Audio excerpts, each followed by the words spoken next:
məsələ bundan ibarət ki, İran indiki rejimi, bu molla rejimi 50.000 adamı bir neçə gün içərisində öldü. 50.000 etirazçını öldürdü. Bu rəqəm özü də biz əvvəl dedik ki, 1000'dir. Deməli 5-600'dür, biz 1000 dedik. Bizə çatan məlumatlar 1000'dir. Sonra 1200 dedilər, biz dedik bizə çatan məlumat 12.000 idi. Belə 30.000. İndi hal-hazırda dünyada mətbuatda dolaşır ki, 50.000'ə yaxın, hətta 50.000'dən artıq belə adam öldürüblər, etirazçı öldürüblər və özü də qəddar şəkildə, qəddarcasına hətta yaralıları belə, deməli, yaralılar belə, əllərinə keçən yaralılar belə, ya xəstəxanalarda olan, ya təcili yardım maşınlarında olan, ya başqa maşınlarda olan, onları belə yollarda saxlayırlar, onların başlarına, o necə deyirlər, güllə sıxıblar ki, ölsünlər. Yəni, bu qədər qəddarlıq onu da göstərir ki, Xameneyi belə deyək, hakimiyyətdən getmə istəyində deyil və özü də elan edir ki, biz hakimiyyətdən getməyəcəyik, hətta 1 milyonla qırılsa biz hakimiyyətdən getməyəcəyik. Bu variantlar mümkündür, məli bəyəskənədir. Yəni, o variantlar, o mərhəli bu variantları həyata keçmək belə bir mərhələdə mümkündür, yəni bunu eləmək və sonunda bilirlər ki, getməkdir. Çünki mərhəli variantlardan ən sonu hakimiyyətdən bunların getməsidir. Buyurun. Valla mənə görə ən legitim sual odur ki, Xameneyi hakimiyyətdən gedəcəksə, onu oradan götürən güc, göndərən güc doğrudan mı ABŞ və İsrail olmalıdır? Yəni, bunun harası legitimdir? Bunun harası etikaya uyur, bunun harası beynəlxalq hüquqa uyur, bunun harası tutaq ki, qəbul olunmuş normalara uyur. Məsələ burasındadır ki, onlar Xameneyini gətirməyiblər, onlar da onu göndərməməlidirlər. Xameneyi göndərəcək olan onun insanlarıdır, vətəndaşlarıdır, İranlılardır. İxtişaşlar baş verir, orada çox böyük sayda insan oldu. Əlbəttə ki, bunlar da qeyri-etikdir, qeyri-hüquqidir, qeyri-insanidir. Yalnız unutmayın ki, bir rejim özünü hər yerdə hər zaman qorumalıdır. Tutaq ki, orada 3 milyon insan çıxdı küçələrə. Mən şəxsən onları dəstəkləyirəm, onların tərəfindəyəm. Çünki onların etiraz haqqı var, demonstrasiya, nümayiş haqqları var. Mən də onların sıralarındayım. Amma unutmayın ki, bir 87-90 min insan da çıxmadı küçələrə, milyondan söhbət gedir. Yəni, baxaq əsas məsələyə. Baxın, deyir ki, Trump İranı hədələyir, təhdid dilindən istifadə edir, deyir ki, müzakirələrə gəlmədin. İran heç vaxt müzakirələrdən qaçmadı, hansı müzakirələrdən söhbət gedir. Müzakirələri aparırdınız keçən dəfə, iyun ayında, siz birdən-birə getdiniz İranı bombaladınız. Yəni, İranın müzakirələrdən qaçdığına dair əlimizdə bir işarət yoxdur. Yəni, sən istəmədin onu. Bu bir ikincisi, sən əvvəlcədən müzakirələrin nəticəsini deyirsənsə, əgər həqiqətən, əvvəlcədən bütün dünya ictimaiyyətinə, dövlətlərə, bizə şəxsən sizə elan edirsənsə, o zaman o müzakirələr nəyə lazımdır? O müzakirələrdən sənin istədiyin çıxacaqsa nəyə lazım? Müzakirə o deməkdir ki, biz oturarıq, sənin bir agendan olar, mənim də bir gündəliyim olar. Biz onları alver şəklində biraz alarıq, biraz verərik, kimsə nəyə sardırsa güzəştə gedər, axırda bir müqavilə imzalayarıq. Sən elə bir şey gözləmirsən, sən bir şeyi zorla onların boynuna qoyursan, yəni impozə eləyirsən. Yəni, bu da doğru deyil. Qısacası, biz İranı dəstəkləmirik, İranın yanlışlarını görürük. Əlbəttə ki, orada çox ciddi problemlər var daxildə. Hər zaman dedik, bunun reformalara ehtiyac var.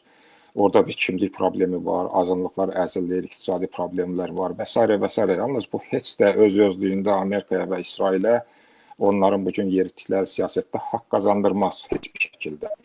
Dolayısıyla biraz durub düşünmək lazımdır. Bəzən sıx-sıx deyirlər ki, bəs İranla Amerika arasında diplomatik əlaqələr yoxdur. Bəs necə bunlar xəbərləşir? Əlbəttə xəbərləşirlər. Başqa dövlətlər vasitəsilə və s. Ancaq bugün gəlinən nöqtədə mən hesab edirəm ki, bir total müharibə başlasın regionda. Yəni topyekun, total bir müharibənin başlayacağına ehtimal vermirəm. Bu yenə məhdud olar, məhdud müharibə olar. Yəni vurarsan İranı.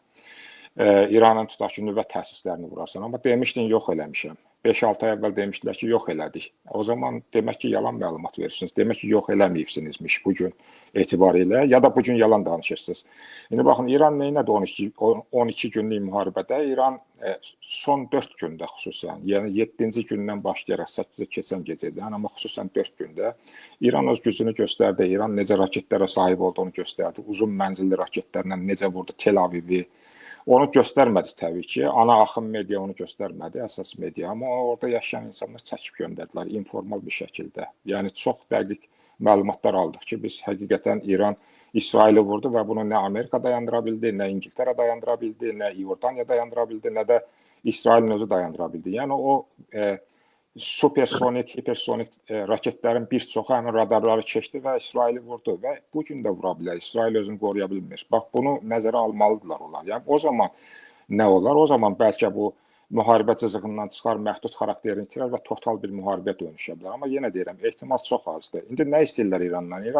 İrana deyirlər ki, sən sadəcə nüvə təsislərini deyil, həm də raketlərini məhdudlaşdırmalısan. Nə etməlisən? Sən 300 kilometrdən uzağa atılan raketlərə sahib olmamalısan. Yəni qısacası, sən İsraili vura biləcək raketlərə sahib olmamalısan. İran buna gedərmi?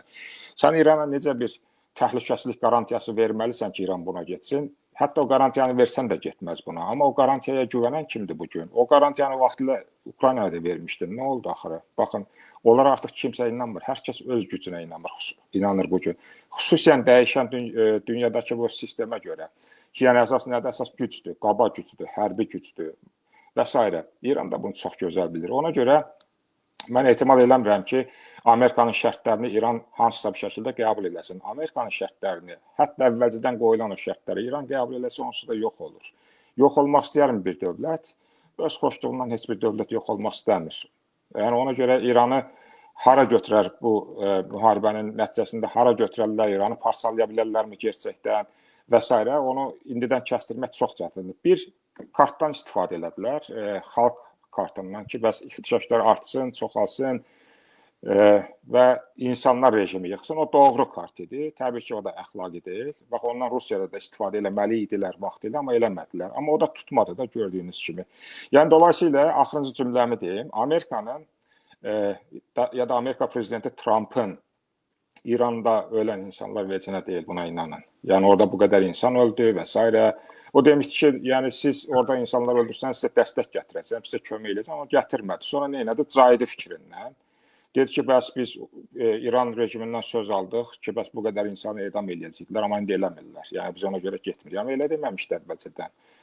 Əvvəlcədən demişdi ki, siz möhkəm durun, nə olur olsun, biz sizə kömək edəcəyik və s. və s. Yəni Amerika burada öz maraqlarını qoruyur. Amerikanın İran insanlarının, vətəndaşlarının, o nümayişə çıxan insanların marağı Amerikanın marağında deyil, vecinə deyil. Amerika öz marağını qoruyur və İsrailin marağını qoruyur. Dediyim kimi, onlar da bugün üst-üstə düşmür müəyyən mənada. İrana qalsa, Amerikaya qalsa, üzr istəyirəm, İranı vurmaz, çünki çox maliyyətli bir şeydir, çox bahadır. Amerikanın imici sürətlə pozuldu, bilirsiniz, Cənubi Amerikadakı hadisələrdən, ondan sonra Qrenlandiyaya, Kanadaya qarşı münasibətindən, Avropaya qarşı münasibətindən, Ukraynaya qarşı münasibətindən imici çox pozuldu. Trump artıq bunun fərqinə varır, sözün açığı. Bir də İranda təzə bir problem yaratmaq istəməz. Yalnız buna müəyyən qədər məcburdur. İndi görək hadisələr hara gedib çıxacaq.